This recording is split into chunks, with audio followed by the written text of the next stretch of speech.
Bismillahirrahmanirrahim. Assalamualaikum warahmatullahi wabarakatuh. Alhamdulillah, segala puji, segala rasa syukur kita kembalikan kepada Allah Subhanahu wa Ta'ala, karena Dialah yang memberikan kepada kita begitu banyak kenikmatan, sehingga pada bulan suci Ramadan tahun ini kita masih sama-sama dapat melaksanakan ibadah aktivitas di bulan yang agung ini. Salawat dan salam juga senantiasa kita kirimkan kepada baginda kita Nabiullah Muhammad SAW beserta para sahabat, keluarga, dan para pengikutnya hingga akhir zaman kelak insyaallah. Dengan bersalawat kepada beliau adalah bagian daripada memperjuangkan risalah, kemudian mempercayakan, kemudian menghormati jasa-jasa beliau. Alhamdulillah, para sahabat pemuda Hidayatullah sekalian yang berbahagia, insyaallah pada kesempatan kali ini kami akan sedikit mengulas terkait hadis arba'in nomor 11, yakni terkait janganlah ragu-ragu atau tinggalkanlah keraguan-raguan. Dalam hadis disebutkan an Abi Muhammad Al-Hasan bin Ali bin Abi Thalib sibti Rasulullah sallallahu alaihi wasallam wa raihanatihi radhiyallahu anhuma qala. Jadi hadis ini dari Muhammad Al-Hasan bin Ali bin Abi Thalib, cucu Rasulullah sallallahu alaihi wasallam dan kesayangan radhiyallahu taala anhu, dia berkata. Sebelum kita masuk dalam hadis, sedikit kami sampaikan bahwasanya Al-Hasan adalah anak dari Ali bin Abi Thalib. Berarti beliau adalah cucu dari Rasulullah Shallallahu Alaihi Wasallam, dan di antara beberapa cucu Rasulullah, Al Hasan adalah yang paling Rasulullah Shallallahu Alaihi Wasallam senangi, karena karakter, kemudian gaya, tampilan itu benar-benar hampir menyerupai Rasulullah Shallallahu Alaihi Wasallam. Bukan hanya sekedar penampilan, dari segi keilmuan, dari hadis-hadis yang dihafalkan, kemudian itu sangat banyak sehingga kemudian dimasukkan dalam hadis arba'in ini. Hafiztu mir Rasulullah sallallahu alaihi wasallam da ma yaribuka ila ma la yaribuka. Saya menghafal dari Rasulullah sallallahu alaihi wasallam. Ini yang dikatakan oleh Hasan bin Ali bin Abi Thalib.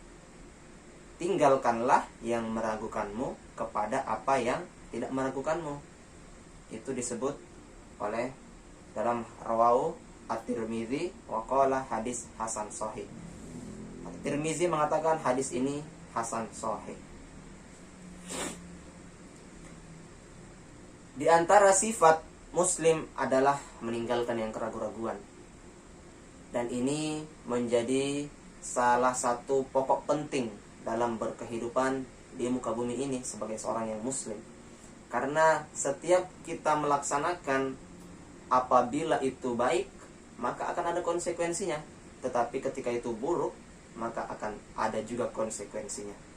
Semua yang kita laksanakan di muka bumi ini, itu menurut pandangan kita baik atau buruk, itu akan ada konsekuensinya. Tapi ada hal-hal yang Allah Subhanahu wa Ta'ala dan Rasulullah sudah ajarkan, sudah sampaikan, yang kemudian itulah poin-poin yang harus kita ikuti, karena di sana adalah kebaikan-kebaikan yang senantiasa mengantarkan kita kepada yang namanya pahala, meningkatkan kualitas keimanan, dan menjadikan kita manusia-manusia yang diharapkan oleh Rasulullah SAW sebagai umatnya yang akan mendapatkan syafaat olehnya.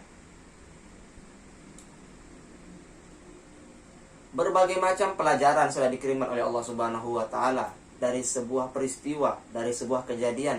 Itu melambangkan kalau kemudian semua aktivitas di muka bumi ini ada konsekuensinya, ada balasannya, ada akibatnya, yang kemudian itu menjadikan kita tidak lagi memiliki keraguan-raguan. Misalkan di zaman Rasulullah SAW ada sebuah kisah. Ada sebuah kisah di antara para sahabat ketika telah selesai berperang. Ketika kembali ke rumah dalam kondisi yang sedikit ada sabetan pedang di bagian kepalanya sehingga terlihat batok kepalanya. Di sana ada sedikit yang kemudian mengakibatkan susah untuk bersih-bersih, mandi dan lain sebagainya. Namun suatu malam ketika sedang tertidur, sahabat ini bermimpi yang mengakibatkan harus mandi wajib ketika sholat subuhnya. Namun ketika dia ragu hari itu, dia menanyakan kepada para sahabat-sahabatnya, bagaimana kondisi saya ini? Apakah saya harus mandi atau hanya sekedar tayamum atau wudhu saja, membasuhi sedikit demi sedikit saja? Di antara para sahabat yang lain justru ada yang mengatakan dengan keyakinan tinggi bahwa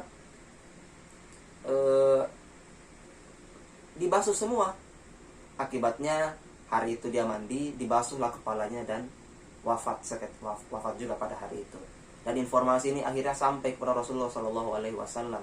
Kemudian Rasulullah SAW justru marah karena dalam hal ini Rasulullah sebelumnya sudah menyampaikan sebagaimana orang sakit itu tidak perlu lagi untuk membasuh apabila tidak memungkinkan, karena kemudian itu akan mengakibatkan fatal yang akibatnya menghilangkan nyawa dari saudaranya sendiri. Maka kemudian tinggalkanlah keraguan-raguan yang kemudian kalau Rasulullah sudah mengatakan A, maka kemudian itu adalah yang harus dilaksanakan. Sebagaimana dalam perang Uhud, yang kemudian hari itu Rasulullah dan para sahabat tersudutkan oleh orang-orang kafir Quraisy.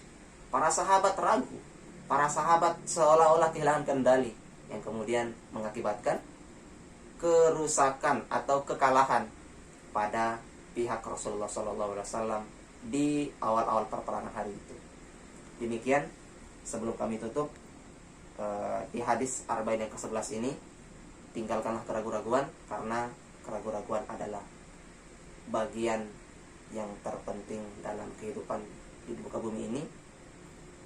Akan bermunculan, tapi kita sebagai seorang muslim yang memiliki pedoman hidup Al-Quran dan Al-Hadis tentu tidak akan lagi ragu, sebagaimana yang ada dalam Al-Quran, Zalikal kitab la raiba fi hudal lil muttaqin. Tidak ada keraguan-raguan dalam Al-Quran dan petunjuk bagi orang-orang yang bertakwa.